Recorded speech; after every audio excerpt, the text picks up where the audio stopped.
د موسی علیہ السلام د تر زوی دی، قارون یې نوم دی. حضرت ابن عباس رضی اللہ عنہ فرمائی، تفسیر قرطبی لیکلی دی چې حضرت ابن عباس رضی اللہ عنہ فرمائی چې دی د موسی علیہ السلام سکه د تر زوی دا قارون. یوا دیم دی د تورات حافظمو، تورات ورته یادو، او دریم د تورات عالمو، علم د تورات مو سره دی قارون سره. او کما او یا کسان چې حضرت موسی علیہ السلام د الله د ملاقات لپاره غوره کړي چې کوه تور ته ځو چې ستاسو الله سره ملاقات وشي، هغه یو کې دیم شاملو. هغه او یو کسانو سره الله خبرې وکړي، حافظ د تورات هغه یو کسو کې منتخب د حضرت موسی علیہ السلام سکه د تر زوی، او هغه کوه تور کې د الله خبرې مو سره شوي دي. او منافقو مال یې ډېر زیاتو، دومره مال یو چې تفسیر روح المانی کې یو لوی عالم دی عطا ابن ابي رباح، هغه وی د یوسف علیہ السلام یو خزانه و چې هغه په ځمکه کې ښخه کړې و، هغه د په لاس راغی، ډېر زیات مالدار. قرآن حکیم کې الله تعالی فرمایي دومره مال یو، دومره مال ورکړی چې د هغه مال چابیانې چې دي، ما ان مفاتحه لتنوء بالعصبة اولي القوه، چې یو لویه ډله چې هغه به د مضبوط طاقت خاوندان و چابیانې به هغوی ګرځولې. نو تاسو اندازه ولګوئ چې چابیانې دومره دي چې یو کس یې نشي ګرځولی، دوی نشي ګرځولی، درې نشي ګرځولی، یو لویه ډله هغه چابیانې ګرځوي. او چې کومه ډله هغه چابیانې ګرځوي نو هغه هم د ښه مضبوط طاقت خاوندان دي. نو چې جرندې به څونه وي، او جرندې بیا چې څومره به وي نو اندازه ولګوئ چې یو جرنده به یو کوټې ته او یو محل ته والې کېدله، چې هغه محلونه او کوټې به څومره وي او په هغې کې به مال او دولت څومره و. ډېر مالدار و. په لاره چې به روانو اعلی قیمتي جامې به یې چولې وې، قیمتي او اعلی قسم لباس به و د ریخمو، په عجیبه انداز به روانو، نوکران به د مخکې وروستو، نو خلک به ورته پسې پس خېدل، یا لیتنا اوتي مثل ما اوتي قارون، افسوس چې داسې مال زمونږ هم وي لکه د دې قارون چپ دی. نیکانو خلکو به وایي مه پس خېږئ ورته، مه پس خېږئ، دا د دنیا مال او دولت دی. قارون یې په غرور کې اچولی دی مال او دولت. دې مال او دولت د قارون ته ګورې پام کوئ چې ونه پس خېږئ. حضرت موسی علیہ السلام ورته نصیحت شروع کړ، ویې ګوره دا مال الله درکړی دی، یو وخت به یې درنه الله والي، او په تش کفن کې په سپینه جامه کې به ګورې الله لځې. دا چې څومره دولت در سره دی دا د ټول په دنیا کې پاتې دی. په دې دولت نشه مه کوه، په دې غرور مه کوه. یو سپین کفن کې به د دنیا نه ځې او صرف 2 څادرې به ځان سره وړې، بل شی وړې نه شي. دا مال الله درکړی دی. د موسی علیہ السلام مخکې خو به یې غږ نه کو، خو خلکو ته به یې څه وې، الله را کړی دی، دا ما په دې مټو ګټلی دی. قرآن شریف کې الله فرمایي ما ګټلی دی. اوس هم بعضې خلک چې و د الله رسول ور مخکې کې نشه پې دونه غاوری او دونه غالب وي چې هغه وایي دا مړه تا ما ګټلی دی، دا ما محنت کړی دی. ای د محنت بچیا، دا لاس چا درکړی دی، دا عقل او دماغ چا درکړی دی، دا روغ وجود او دا ښکلې سترګې چا درکړی دی، او دا خشته وجود او دا بچی چا درکړي، د خدای نه ویرېږه. کې راونې وي قسم دی که د ټوپک خلاص کي، کې راونې وي قسم دی که د بچي خلاص کي، کې راونې وي قسم دی که خاندان دی خلاص کي. نو دا خلک به ورته لګي او نصیحت به کوو، ده به دا ما په خپلو مټو ګټلی دی، دا ما ګټلی دی. او کبر به یې کو، غرور به یې کو، ځان پسې به یې خپې راښکلې، ځان پسې به یې سپلی راښکلې، او مسلمان یې د نظر نه څه نه راته. وی راشه یاره داسې کومه، دا موسی علیہ السلام خو لګیا دی ما ته نصیحت کوي، او ما بدنامۍ په خلکو کې چې دی صدقه او خیرات نه کوي. ودرېږه چې دی یو کوټۍ لږ غوندې رچا کړ، نو یو ښځې له پیسې ورکړه، او هغې دې ته جوړه کړه چې موسی علیہ السلام کله تقریر کوي او تقریر له پاسي نو ته به پې الزام ولګوې. نو چې په پیغمبر الزام ولګېد خو برباد شو. چې کوم سړی نیکي خلکو له دعوت ورکوي او په هغه دې د بدو الزام ولګو خو یې تباه کړو، د هغه خبره خو بیا څوک نه مني، بیا خلک وایي ښه ګیس او ویس. چې کوم سړی بل له دعوت ورکوي د اړې دی، هغه خپله جامه پاکه ساتي، جامه کې چې لږ خیرنوالی هم دی نو خلک پې بیا اعتماد نه کوي، خلک پې مړه څه ورته و کیسه دا چې سوی دا ټول ګپ شپ کې و دروغ وی. نو موسی علیه السلام یې رچکاو، نو دې ښځې ولمسولو پیسې وله ورکړې. نو موسی علیه السلام یو ځل بني اسرائیلو کې ولاړ دی او تقریر کوي. دا ښځه پاڅېده، بیا کېناسته، بیا پاڅېده، بیا کېناسته، بیا پاڅېده، بیا کېناسته. بس حضرت موسی علیه السلام پیش شو. چا پکې اواز هم ورکړه شیطانانو څه پاسې وایه که نه څه چې دا خبره وکړي. الله اوس هغه خوله بندوله او د موسی علیه السلام روب پرې راته. بس چې خبره یې د خولې نه شروع کړه موسی علیه السلام ورته ویې ښه چپ صبر وکړه. لاړ او 2 رکعاته نفل وکړه حضرت موسی علیه السلام، الله ته یې توجه ورکړه. او چې 2 رکعاته نفل یې وکړ او بیا راغی دې مجلس ته او د الله نه یې سوال وکړ، وایي پروردګاره که زه په حق یم اوس زما مدد وکړي. چې ودرېد هغه ښځې ته یې ویې ای ښځې پاسه ودرېږه. ودرېده ویې ستا دې په هغه ذات قسم وي چې د اسمانونه یې پیدا کړي دي او دا ځمکې پیدا کړي دي او موت یې پیدا کړی یو، وایه رښتیا خبره کوه. بس ښځه په رپېدو شوه چې د الله نوم یې واورېد او بیا د الله د اسمانونو ځمکو په رپېدو شوه. ویې صاحب رښتیا ووایم؟ ویې او ویې قارون پیسې راکړي دي چې په د الزام په موسی علیه السلام ولګوه. دی به بدنام شي، بې عزته به شي او بدنام به شي، الزام پرې ولګوه. هغه راله پیسې راکړي دي. بس حضرت موسی علیه السلام الله ته سوال وکړه، الله ډېر ته تنګ یم، ډېر کبرجن دی او ډېر زیات ظالم دی او زما دا نیکان مسلمانان ټول رټي او ما پسې دا ستا الله ولیدل خدای یې راوینیسي. نو الله داسې راونیوه چې سره د کور او سره د خاندان او سره د هغه خپلو ملګرو یې ځمکه او شتورو پکې ورته نه کړو. چغې جوړې کړې ما بچ کا، ما بچ کا، اے موسی ما معاف کا. الله موسی علیه السلام ځمکې ته ویلی کاږه، نور یې براخ کړ. بیا چغې وې ویلی کاږه، نور یې براخ کړ. بیا چغې وې ویلی کاږه نورم. نو په دا ځمکه کې ورغیب شو. نو نبي علیه السلام مبارک په یو حدیث کې راځي، هغې خو نوم نه دی اخیستی او غالبا هم دې ته مراد دی چې دقسې یو کبرجن سړی ځمکې راښکلی دی او په دې پونده تاویږي او ورو ورو لاندې ځي. دا د ده دپاره سزا شو. یو روایت کې مې لیدلی یو خبر کې چې رب العالمین حضرت موسی علیه السلام ته وفرمایل چې ډېرې چغې درته ووالې نو تاړو رحم پرې ونه کړي.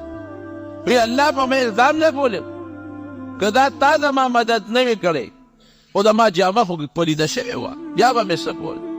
وی څونه فریادونه یې درته وکړل. وی بس فریادونه یې وکړل خو زه یې ډېر خفه کړم او ډېر یې غوسه کړم. وی قارون ډېر سپېر و چې تا ته یې چغې والې، که ما ته یې دغه وخت یو چغه هم والې ونه ممکن ده چې ما پرې خپل رحم.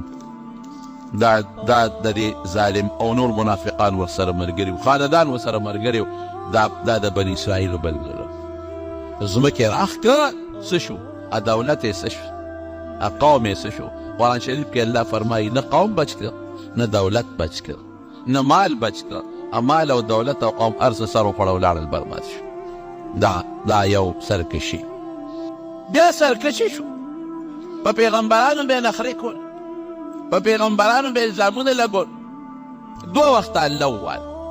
بیت المقدس په اصل کې ابراهیم علیه السلام جوړ کړی و، بیت الله هم جوړ کړی و، بیت المقدس هم. بیت الله چې جوړو نو حضرت اسماعیل علیه السلام ورسره و او بیت المقدس چې جوړو نو حضرت اسحاق علیه السلام ورسره و. خو د ابراهیم علیه السلام نه پس بیا چې بیت المقدس په کوم ناشنا انداز جوړ کړ نو حضرت سلیمان علیه السلام جوړ. دومره بهترین انداز کې جوړ کړ چې په پیریانو دیوانو لګیا د خدمت کوي او د ځمکې نه ورله هیرې او جواهرات او ملغلرې راوباسي، د دریابونو نه وله راوباسي او د سرو زرو نقش و نگار یې پکې و، که د سرو زرو د سپینو زرو او قیمتي هغه ملغلرې او هیرې یې پکې ځای په ځای ولګولې او خشته خشته ټیلونه بهترین. اوس هم بیت المقدس جومات په 15 جربه کې دا جومات 15 جربه کې او اوسنی چې کوم جوړ دی اوس خو خیر یهودیانو په قبضه کې اخیستی دی، اوس هم د هغوی په قبضه کې دی. نیم هغوی قبضه کړې ده، هلته پکې خپله عبادتخانه جوړه کړې ده او نیم مسلمانانو ته پرېښې دي، مسلمانان پکې عبادت کوي. خو چې کوم نیم مسلمانانو ته پرېښې دي نو چې څوک خوښي عبادت ته یې پرېږدي او چې څوک خوښي نه یې پرېږدي. خو دا د ظالمانو په قبضه کې اوس یې وي داسې ټایرونه پکې لګولي دي په بیت المقدس په جومات کې داسې ټایر لګېدلي دي دوی لګیا دي کوشش کوي چې روانې کړي خو ناپیل حال یې پې وسته دی برابر شوی چې په هغه ټایرونو کې د سلطان صلاح الدین ایوبي عکس ښکاري وایي چې مخامخ ورته ودرېږې نو تا ته به څه نه ښکاري خو چې ښي طرف ته شو د هغه عکس به راته ښکاري او چې ګس طرف ته شو نو بیا به د هغه عکس ته ښکاري او چې کوم محراب دی محراب وایي د لرګي نه جوړ دی محراب او د یو لرګي نه جوړ دی پکې ټانکه نشته او نه پکې پیوند شته داسې محراب د بیت المقدس د جومات او ډېر لوی یو وخت یې د مونږ قبله منو نبی علیه السلام مبارک سره پاسه 14 میاشتې بیت المقدس طرف ته مونځ کړی دی بیا دا قبله منسوخه شوه او بیت الله طرف ته حکم راغی فولي وجهک شطر المسجد الحرام چې بس فولوا وجوهکم شطره نبی علیه السلام ته صحابو ته حکم وشو چې تاسو بیت الله ته مخ راوړئ او د مونځ یې ډېر لوی فضیلت دی ډېر لوی برکت دی پکې بهر کیف سلیمان علیه السلام جوړ کو یو ناشنا جومات یې جوړ کو بني اسرائیل دا یهودیان به پکې خپل مونځ عبادت پې پکې کو نافرماني یې جوړه یو نافرماني نه ډېرې زیات دی د حضرت داود علیه السلام په زمانه کې دی باندې داود علیه السلام چې پیغمبر و سلیمان علیه السلام نه پس د داود علیه السلام چې د داود علیه السلام په زمانه کې د سلیمان علیه السلام نه مخکې نو هغې کې هم دی نافرمانی کړی دی پیغمبر موجود دی یو کلی ایله ورته وایي د بحر قلزم په غاړه دا کلی آباد و په هغه وخت دا ایله او د مدین او د کوه طور په میانځ کې و دا کلی د بحر قلزم په غاړه نو الله تعالی خو ازمایښونه امتحانات راولي نو داود علیه السلام په ژبې په دوی دا پابندي ولګوله چې تاسو به د خالي پر ښکار نه کوئ د دریاب په غاړه اوسېدل نو دوی به دا کبان خوړی ښکار به نه کوئ نو به دوی ډېر اصل نو الله په امتحان راوست د خالي پر ورځ بیا کبان زیات په دو ورځو به کم او د خالي په ورځ به دومره کبان و چې په دریاب پرې اوبو د پاسه به داسې چپې یې والې او منډې به یې والې قرآن شریف کې الله فرمایي واسألهم عن القرية التي استأتيهم حيطانهم يوم سبتهم شرعا دا کبان به د خالي په ورځ باندې چت په دې اوبو د پاسه به داسې ښکارېدل ويوم لا يسبتون لا داسې به نو بیا د خالي د ورځې نه علاوه نو پابندي پرې ولګوله چې کبانو ښکار به نه کوي د خالي په ورځ الله ډېر کړل نو دوی به څه چل کوو دا مختلفې ډلې شوې چا داسې چل به ډنډونه به یې جوړ کړل نو د خالي په ورځ باندې به هغه ونه خوویسته نو کبان خو به ډېر ډنډونو ته به راغلل نو چې رابلل نو کبان خو به ترې بیا تلل نو دوی به ورپسې ورخ بند او د اتوار په ورځ به یې راوویستی هلکه دا افکار د خالي دا وایي مونږ خو د اتوار په ورځ دا د کبان راوباسو د خالي پرې نه راوباسو چا به دا چل وکړو چې غټ غټ جالونه به یې راوړل د خالي په ورځ به یې په کبانو ور واچول نو کبان به پکې ګیر شو نو د اتوار په ورځ به یې هغه جالونه راوښکل په هغه ورځ به یې نه راوښکل دا هیلې به یې جوړول یو سړي رشوت ته چا نه اخیستی نو ما یې لکه دا رشوت دې واخیسته دا ګناه ده دا مه کوه نبي علیه السلام فرمایي الراشي والمرتشي کلاهما فی النار رشوت ورکوونکي اخیستونکي دواړه به اور کې پراته سودي به پکې دا رشوت دې ولې واخیست وی نه وی ما خو ته رشوت نه اخیستې خو دا خو یې په خپله راکړه وی صدقه یې راکړه مې صدقه په تا کېږي دا خو دونه غټ موټر دی چې د 15 لاکو موټر کې ګرځي او د 50 لاکو بنګله کې اوسېږي صدقه په تا کېږي موږ جومات ته صدقه نه وړو تاله درکوي هغه غریب ته پته ده چې که دا صدقه نوم د صدقې دې وله ورکړه که دا شی وله نه ورکړو نو بیا راله کار نه کوي او په خپله څوک چې هله نه ورکوي خو هغه ته پته ده که وله ور نه کړم نو بیا راله کار نه کوي نو خلک وله دا مطلقې ایلې باندې خلک دې حرامو له جوړوي په ایلو بانو باندې ګورې حرام رونو نه حلالي نو حضرت داود نو قوم یې څلور ډلې شو یو ډلې به همدغه د خالي په ورځ کار کوي دویمې ډلې منې کول وي به کوې درېیمه ډله داسې وه چې هغه چپ چاپ وایي وایي موږ دوی په قبرونو کې خو نه اوسېږو نه به دوی به زموږ قبرونو له ځي دوی پیشه او کار یې پیشه څلورمه ډله داسې وه چې هغې یو څو ورځې منې کړه خو چې منې نه شو نو هغې یې ملګري شو نو چې دا کم پکې داود علیه السلام دا نیکان ملګري و چې هغې یې منې کول نو داود علیه السلام ورته سم شی نه خدای عذاب در باندې راځي نو دوی ورته وایي چې داسې کار چې موږ دوی سره کړي و لس پیاله و دې درې واړو ډلو سره چې دا څوک ښکار کوي دوی سره او چې دا څوک وایي چې موږ خو نه کوو دوی یې کوي او دوی نه منې کوي د ګناه نه. او چې دا کم کسان 2-3 ورځې منې کړل خو من نشو ورسره ملګري شو، دا 3 واړو سره زمونږ بایکاټ دی. نو د خپل کلي په میانځ کې ورته یو مضبوط دیوال و، بس تاسو دغه زمونږ ده هغې دی تاسو قبرونه دان له تاسو پیښې خپل کار پیښې دا خو موږ د خالي پرستار نه کو دی توالې راوباسو. قرآن شریف کې الله تعالی فرمایي داود علیه السلام خیر یې ورته وکړې، زما خبره نه منې خدای م هلاک کړه. نو دا چې کوم نیکان خلک و دیوال نه پورې غاړه دی چې سهار راپاڅېدل نو د هغې طرف نه شور نه راته. هلکان نو خو شور نشته، څه چل دی چې د دیوال نه سرونه ورتاکل ویې کتل نو هغې کې چې کوم ځوانانو د هغې نه خدای بیزوګان جوړ کړي، او چې کوم بوډاګانو نو خدای پاک د خنزیران شکلونه یې د بیزوګانو د خنزیرانو او نور پوهېدل عقلونو شعور یې و ځکه سترګو باندې جړل او اوښکې پرې روانې وې، شعور یې خپلو خو بیزوګان خنزیران ته جوړ شو. 3 ورځې جمدي و 3 ورځې پورې خدای پاک جمدي ساتل او 3 ورځې پس خدای پاک ټول مردار. یو څو سزا وله خدای ورکوله خو په هغې به نه پوهېدل. حضرت زکریا علیه السلام سره څونه ظلم کړی، سړی حیران شي. سپینګیري او پیغمبر د الله پیغمبر او سپینګیري پیغمبر او دوی ته به نصیحت کو، نصیحت به کو نو په هغې الزامونه به لګو تا کې دا چل دی او تا کې دا چل، قسم قسم الزامونه. لګیا دی ورته بار بار نصیحت کوي، الزامونه اخر کې خوند یې ونه کړ، ټول ورپسې راپاڅېد او ورپسې تورې یو چړې راواخېستې او دغه چې برابر د زکریا علیه السلام د غریب روان شو. دی ورپسې د فیصله یې دا وکړه، د بادشاه په مخ کې فیصله دا وکړه چې دا زکریا علیه السلام بریدونه او دی وجنو، په دې فیصله وکړه. د غریب په منډه تښتي، یو اونه وته وچاوده حضرت زکریا علیه السلام. دا د هغه یو معجزه وه. دله کې دا سوچ وکړو چې دا اونه خو ماته وچاوده غالبا چې دا ماله پناه راکوي، نو هغه اونې دې میاشت ته دې ډټ ته ورننوت. نو چې ورننوت هغه اونه پې بیا واپس راغله، پکې خدای پاک محفوظ په هغه اونه کې دننه. شیطان دوی ته وایي وی راشئ په دې اونه کې دن. دې اونې ته سینګ ننوت، وی نه ډډه ونه ده او دته په میاشت لیدلې ده او پکې ورننوتی دی. وی نه دا موږ نه منو، سورې پکې نشته او سینګ ورننوت. نو له دنه څه پلیس کې بار پاتې شوي، وی دی وګورئ دی نه شوي. وی ښه داسې چل ورسره کوو په دا اونه کې دننه وجم. نو اونه اره کړه حضرت زکریا علیه السلام یې په هغې کې شهید.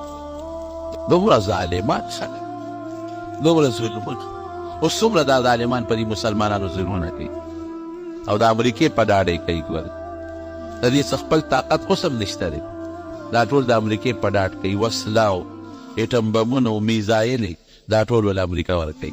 او په دغه ځای کې بدماشان کېدلي دي چې شابه د عرب ټول تنګ کې. او عجیبه دا ده چې اقوام متحده خو نن د امریکې په لاس، هغې وایي چې اسرائیلو ته اجازت دی، هم د میزایل اجازت دی، هم د ایټم بم اجازت دی، هم د توپ او د ټینک اجازت دی، او چې نور کم مسلمانان د فلسطین نو هغې ته د دې وسلې اجازت نشته، تاسو سره به وسله نه. دا څومره ظلم دی چې یو خوا دی یو کس ورته وتړه سپي ته او بس سپی یې پې ور پرېښوده، او بیا وایي چې هغه کم تړلی دی هغه غریب لاس پرېښودی او هغه ځان بچ کوي، نو هغه ظالم دی او سپی ظالم نه شو. دا فلسطینیان وایي دا دهشتګرد دي، چې څوک په ټوپکو پې غدارونه کوي او په جزونو پې بمبارۍ کوي او په توپو او په میزایلو یې ولې کورونه روان کړل او د ورځې په سوونو ته یې وجني، نو هغه ظالم دهشتګرد نه شو. او چې هغه کوم غریبانان خپل ځان بچ کوي او د خپل ځان دفاع کوي، دا دهشتګرد شو. نه پوهېږو په دې منطق. خدای خو د امریکا او د هغه د ملګري په خپل قهر تباه او برباد، د مسلمانانو په سرونه یې هر ځای کې اور بل کړی ظالمان. نو بهر کیف هغه خبره مې دې پورې کوله چې زکریا علیه السلام غریبي په دغه شي. حضرت یحیی علیه السلام، یحیی علیه السلام په کومه طریقه شهید؟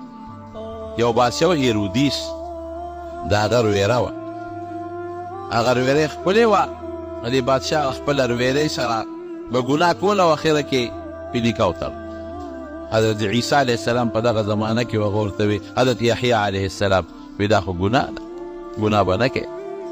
هغه وی نه دا ګناه نه ده، دا زما خپله رویره ده چې بل چا لی ورکوم بس ماله مناسبه ده. او حضرت یحیی علیه السلام اعلان وکړ په ټول قوم کې کلي کې چې دا بادشاه ظلم کوي، دا ګناه کوي، رویرې سره نکاح نه کېږي، رویره خو د لور په اولاد په ځای ده. او دا ناروا دي، دا ګناه ده، دا ګناه، دا ګناه. او د دې جنۍ مورم په دې رضا وه چې زما دا لور د خپل تره سره یي. د هغه بادشاه دی، د موږ هم پکې مزې وي. یو ځل دې مور دې لور ته وویې وایي چې ته دې تره له وردې نن ځان ښه ډولې که، ډول سینګار وکړه، جنۍ ډولې هم وه، او شراب وله ورکه. او چې کله یې دا تره دا بادشاه د شرابو په نشه کې شي نو ورته ووایه چې زه به هله تا سره ګناه کوم چې دا یحیی علیه السلام حلال کړي، چې دې نه حلال کړی. او دا مشورې وله خلکو هم ورکړې چې دې د مخې دا خوا کې بیا به مزادي. دا خو دې وایي چې دا ګناه ده، چې دې مړ شي بس بیا چې کومه ګناه خوښوي هغه به کوئ. اوس هم خلک داسې کوي چې د نکاح نه کوي، د مخې نه خوا که بس بیا چې څه خوښوي بیا به. جنۍ چې ډول سینګار خپل وکړ ورله او په شراب یې پیوس کړ، ویې نه هله به ما له ګوتې راوړی چې یحیی علیه السلام سر را الله ونه وړ او بس دې مړ کړه چې نو قصه خلاصه شي. دا خو دې وایي ګناه ده او ګناه ده او ګناه ده، او جنت دی او دوزخ دی او آخرت دی. بس پولیس والی او خلکو هم ویې صاحب ټیک راته وایي. پولیس والی ورپسې ورولېږه چې ورویلېږه د حضرت یحیی علیه السلام د خدای پیغمبر، هغه یې راوپرځوه الله علیک، سر یې ترې پرېږد. زما شیخ صاحب فرمایل ویده چې لاړم د فلسطین علاقې ته، بیت المقدس سره خوا کې یو غر و، په هغې کې یو غار بند و، او په هغې د پاسه یو تخته لګېدلې وه، او په هغه تخته د پاسه یې لیکلي چې هذا رأس یحیی ابن زکریا علیه السلام، چې دلته کې د یحیی د زکریا علیه السلام د زوی د یحیی سر پروت. نو چې حلال یې کړه نو وینه ترې روانه شوه. نو وینه کوم ځای وچېدله، روانه د وینه بیږي بیږي بیږي. نو پروردګار د بل علاقې یو مسلمان بادشاه و، خبر شو چې د هیرودیس بادشاه ظالم خدا چل وکړ، هغه پې حمله وکړه. حالانکې کمزور و په طاقت په ده، حمله وکړه بس خدای وله برې ورکړ. هغه هیرودیس بادشاه د هغه غرویره د هغه د خاندان هغه چې څومره خلک وو هغه ټول مردار کړل، او دومره لوی فساد یې پکې وکړ. فساد خو نه یو جهاد یې وکړ چې هغه خلک چې د یحیی علیه السلام په مرګ کې شریک وو، او 1000 کسان یې په یو ورځ مردار کړل. چې 1000 کسان یې مړ کړل نو د یحیی علیه السلام د سر وینه خاموش شو، پټ کېدل یې بند شو. وخت په وخت دې ظالمانو ظلمونه کړي. بهر کیف نو بیت المقدس سلیمان علیه السلام جوړ کړی چې دوی دا ظلمونه کول، دا وخت په وخت زیاتي ظلمونه یې کول. یو بادشاه بخت نصر هغه د عراق د بابل د علاقې مشر او مجوسي و، د اور عبادت یې کو، هغه پې حمله وکړه په دې بني اسرائیل. حضرت حذیفه رضی الله عنه فرمایي، دا د هغه حدیث دی، وایي ما د نبي علیه السلام نه تپوس وکړو چې قرآن شریف کې الله تعالی فرمایي چې دوی به 2 فساده کوي او زه به ورله د هغې سزا ورکوم. نو دا کوم دي؟ نو دا وایي نبي علیه السلام راته دا قصه وکړه. نو هغه بخت نصر د بابل بادشاه مجوسی بادشاه پې حمله وکړه. نو چې راغی نو بیت المقدس یې ټوټې ټوټې د سلیمان علیه السلام د لاس بیت المقدس چې پیریانو دیوانو پکې په کلونو خدمت کړی وی، او دونه په مینه یې جوړ کړی چې سلیمان علیه السلام کله جوړو د مرګ ټیم یې پوره شو، فرشته وله راغله وایي ستا ټیم پوره دی، وایي دا خو که زه مړ شومه نو دا بیت المقدس خو نیمګړی پاتې کېږي، دا پیریانو دیوانو نه خدمت په څوک کوي؟ که دې ته پته ولګېږي چې سلیمان علیه السلام مړ دی بیا خو دوی دا خدمت نه کوي. وایي موږ د هغې بندوبست الله وایي مونږ کړی دی. ته دا مهرباني وکړه چې ته په هر ځای کې د اعتکاف نیت وکړه ورننه وځه، او دې خلکو ته ووایه چې بس ما پسې به څوک هم دې کوټې ته نه راځي، زما د رزق بندوبست به الله کوي. او په دې کورسۍ باندې کښېنه او بس دې ته ګوره، مخامخ دوی به کار کوي. مونږ به دنه سو باسو، نو هغه کونټۍ دې زنې ته ولګولو، دغسې ناست دی په هغه خلوت خانه کې، او مرګ فرشته راله سیت یې وویسته او پیریان لګیا دي خپل خدمت کوي. راځي هغه کوټه کې سوړه کې ګوري، هغې ته وایي هلکه سلیمان علیه السلام خو په عبادت ته بس ناست دی او زنې ته یې ساړه کړې ده او عبادت کوي. ګورئ لګیا دي ډبل خدمتونه کېږي، هغې خو جمدې دی، پته ورته نه لګېدل. هلکه راونه وه ډېره مو ته وګوره سوړه کې بیا ګورو، نه نه مقسې په عبادت دی او زنې ته یې کونټۍ اړمه کړې ده. 6 میاشتې پس وینو لاندې نه کونټۍ وواله. نو سلیمان علیه السلام را پرېوت، پیریانو ته پته ولګېده اوهو نو هغې پکې مړه کړل د بني اسرائیلو، او ښځې یې ترې بوتلې او ماشومان یې هم ترې بوتلل او بوډاګان یې هم ولې مړه کړل. او چې خدمت له بوتل غلامان یې کړل او صاحب هغه چې څومره هیرې جواهرات او لالونه و په هغه جومات کې سره زرو سپین زرو هغه یې ترېنه یوړل.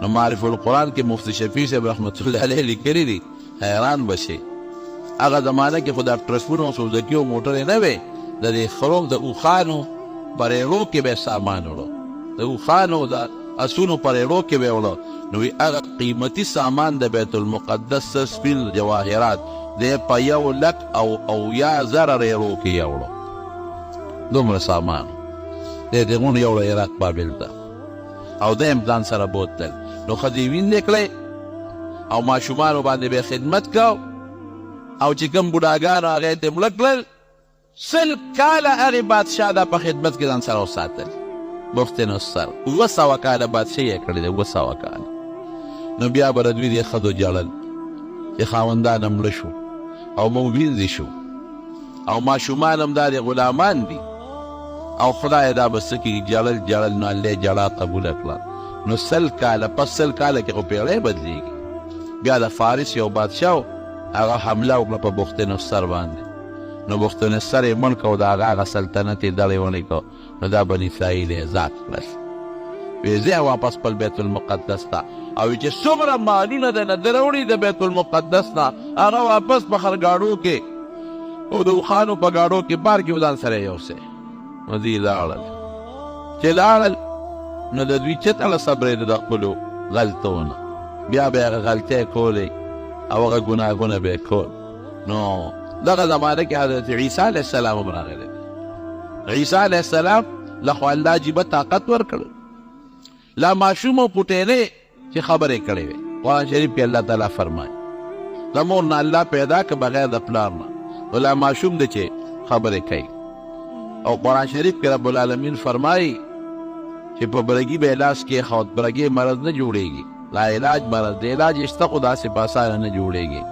لاس په پکې خود ابا خدای جوړ کړو او چې کوم سړی په پستر ګړوندو د په لاس کې خود اب هم خدای پاک جوړ کړ تر دې حده پورې چې مړي ته به قوم باذن الله نو مړي به خدای پاک جوړ دی او خلکو ته به الونه وي فنبأتکم بما تدخرون فی بیوتکم چې کور کې مسعود هغې ال به وي چې د کور کې دا شی دی او دا شی دی او دا شی دی تر دې حده پورې د خوشطبع خبره ده ماشوم به مور ته جړل مور به ورته وي نشته عیسی علیه السلام په لار روان و ماشوم ته یې دلته راشه بچې ولې ژاړې وی مور نه شی غواړم او هغه راته وایي چې نشته ورشه المارۍ کې پلرګي دی کې پروت دی ماشوم واړه شی به یې راواخېست هلته هم جګړې جوړې وې وی ته ماشوم ته الونه وې ځای نه ورته ښایي چې خوراک دلته پروت دی او پیسې دلته پرتې دي لویه چرچه وه د حضرت عیسی علیه السلام مشهوره شو چې دا وګوره بغیر د پلار نه پیدا دی صرف د مور نه او دا د داسې دمونه چې یو خلک جوړېږي ړوند هم جوړېږي او برګې هم جوړېږي او مړي هم جمدې کېږي د چرچه نو د بعضې خلکو سره حسد او عناد پیدا شو بادشاه ته خبره ورسول دې یهودیانو فیصله وکړه بني اسرائیلو چې عیسی علیه السلام وجنو پرېږدو یې نه حضرت عیسی علیه السلام و یوې مور او د عیسی علیه السلام خپل کور هم نو هغه عجیبه ژوند تېر کړی دی داسې ژوند یې تېر کړی دی چې نه یې کور شته نه یې بیبي شته ښځه شته یو یې مور ده او یو دی دی او نه د هغه ژوند یې تېر کړی دی د دولت او د پیسو نه بس دا په پیغمبرانو کې داسې پیغمبر و اسم ورسره نو یو کوزه به یې ګرځول یو به یې مسواک ګرځول او یو به یې ګلمنځ ګرځوله او یو به یې پیاله ګرځوله یو ځل چاته یې وکتل چې هغه په دریاب باندې ناست دی او په لفو لفو اوبه رالي او خولې ته اچوي دې دې اړه کې وایي وایي دې لوټې ته او دې کوزې ته پکې ضرورت نشته وایي د لوټې دا کار خو په دواړو لاسونو په لپ هم کېږي نو هغې خوا شغال کړه نو یو ځل یې بل سړي ته وکتل چې هغه مخ ووینځه نو عیسی علیه السلام ورته کتل نو هغې سړي دا ګوتې راواخېستې او دې ږیره کې ورکولې په دې خپلو ګوتې یې ږیره ګومنځوله نو ګومنځ یې وغورځوله وایي دا کار خو په لاس هم کېږي بس یو مسواک به یو دی او یو یې مور ګرځېدل دا د هغه خپل یعنې په شریعت کې که یو سړی پیسه جمع کوي یا یو سړی ځان له کور جوړوي زمونږ په شریعت کې یا یو سړی ځان له ځمکه جایداد تجارت کې نومه نه لري دا جایز دی چې د بل د سوال نه او د بل د محتاجۍ نه پې بچې او د نیکۍ کارونه پکې کوي نو دې بادشاه او هغه یهودیانو ورته سازش او سکیم جوړ کړ چې عیسی علیه السلام وایي. هغه ته خو پته و چې زکریا علیه السلام یې زمانه مخکې هغه کړی دی او د یحیی علیه السلام نه سر پرې کړی دی. نو د ده خاص ملګري حواریین به یې ورته ویل، هغوی سره په یو ځای کې دی ناست و. نو یو سړي پې سیډ وکړه، بادشاه ورپسې ګرځېده سره د پولیس والا او د فوجه. نو یو جاسوس پې سیډ وکړه پلانکي کور کې دی. نو دوی ورته ویې داسې وکړه چې ته مخکې ورننوځه، نو چې ته په کومه کوټه ورننوځې نو موږ ته پته ولګي چې عیسی علیه السلام په دې کوټه کې دی، نو موږ به درپسې درننوځو. ویې ډېره ښه ده. نو جاسوس په هغه کوټه ورننوت. نو چې ورننوت نو عیسی علیه السلام ته خپلو ملګرو ویې صاحب دا جاسوس دی دا دی ګوره راغی او فوج او پولیس ورپسې دی. عیسی علیه السلام الله ته درخواست وکړو نو خدای پاک اسمان ته جمدی جاړو چت کړه، چت وشلېده او عیسی علیه السلام خدای پاک اسمان ته وخېږي. دا زه نه ویم ګورې قرآن شریف وایي. الله تعالی فرمایي وما قتلوه وما صلبوه ولكن شبه لهم. او الله بل دې فرمایي بل رفعه الله الیه، الله بر اسمان ته وخېږه. او چې کوم جاسوس ورننوت هغه باندې خدای د عیسی علیه السلام شکل جوړ کړ، شکل یې بدل شو د عیسی علیه السلام شو. چې دا فوجان او پولیس والا وردننه شو حق یې کلک راونیوه. ویې راځه ویې زه خو ستاسو ملګری یم. هغه جاسوس ویې نه ته عیسی یې؟ ویې زه نه یم عیسی. چغې والې نه یم هغې ویې نه څنګه نه دی شکل ته دې وګوره مخ ته دې وګوره. هغې اوچت کړو دې غریب چغې وایي او په سولی یې دا صلیبي نشان دا د عیسایانو اوس هم نښه ده. داسې یو لرګی به یې ودرو او د لرګي په سر به یو بل لرګي داسې پلن ټک و. نو چې چا ته به یې سزا ورکوله نو په هغه لرګي به اوچت کړو. دا دواړه لاسونه به یې ورته په لرګي خواره کړل، په دې لاسونه به یې ورله بیخونه ټک وای او په سینو پخپو به یې مونه بیخونه ټک وای. نو هغه یې په سولی کړ او هغه چغې والې زه نه یم زه عیسی نه یم. بیا وروسته قرآن شریف کې الله فرمایي ولکن شبه لهم. دوی په شک کې پرېوتل اوهو که دا عیسی نو زمونږ ملګری څه شو، او که دا ملګری زمونږ نو عیسی علیه السلام څه شو. شکونه پرېوتل. هلکه خپې خو یم د عیسی علیه السلام په شان نه دي، قد و قامت هم د هغه په شان نه دي، صرف مخ یې د هغه په شان تېرې. نو په شکونو کې پرېوتل. نو چا مقصې وې یاره بس چې ته مونږ نه الله غیب کړی دی، او چا وې نه مړ شو. او بیا د خپلو ملګرو د حواریینو هغوی پټ کړی دی چېرته وتښتولی دی. دا شکونه یې پړه کې ورواچ. خو خیر د عیسایانو نظریه خپله دا ده چې عیسی علیه السلام ووژلی دی او دوی وایي دا د خدای زوی دی، مسیح ابن الله ورته وایي. بیا خپل پلار جمدی کړی دی او بره عرش ته خی جوړی دی، وایي خپل پلار سره په عرش ناست دی. العیاذ بالله.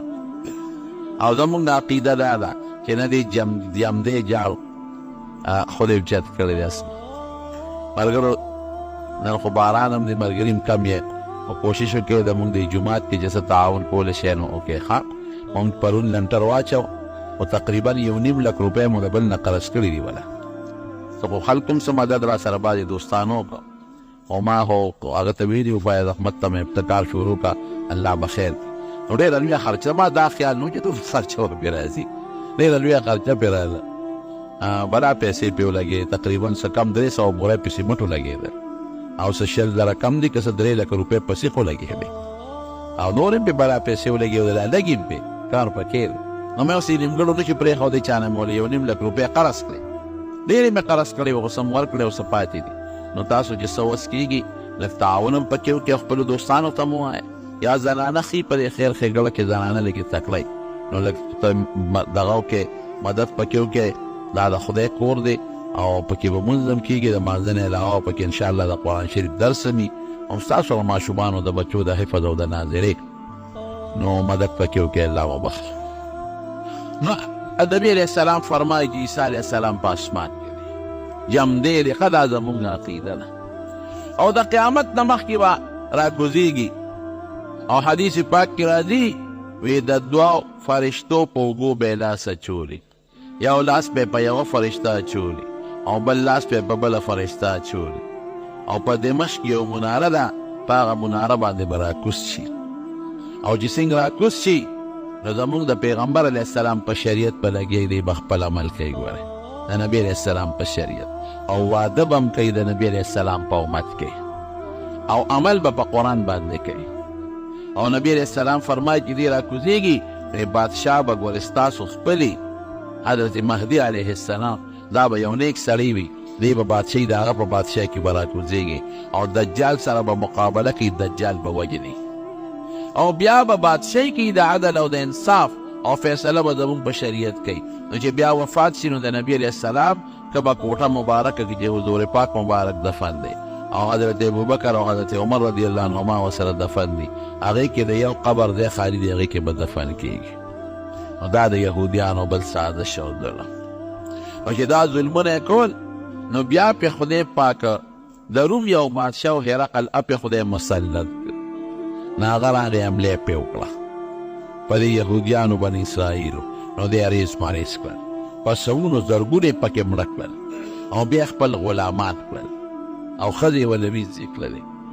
نورونو دا خبره مې دې پورې کوله چې دا شرپسند خلک تیر شوي، خدای پکې ډېر زیات پیغمبران په زرګونو پیغمبران الله په دوی کې رالیږلي او داسې به نه وه. زموږ نبي علیه السلام مبارک خدای ټولو خلکو ته یو شان پیغمبر و تر قیامته پورې چې څومره دي ابه هر یو قوم ته خپل خپل پیغمبر، یو قوم ته یو پیغمبر، بل قوم ته بل پیغمبر، بل قوم ته بل پیغمبر، بل ته بل، لیکن په هغې کې به هم نخرې کول، پیغمبران به یې وجل او د پیغمبرانو خاص ملګري به یې وجل او الله به ورله سزاګانې ورکول. کله یې پې تندرونه را خلاص کړي دي او کله یې په زلزلو تباه کړي دي او کله یې په ځمکه وردننه کړي دي.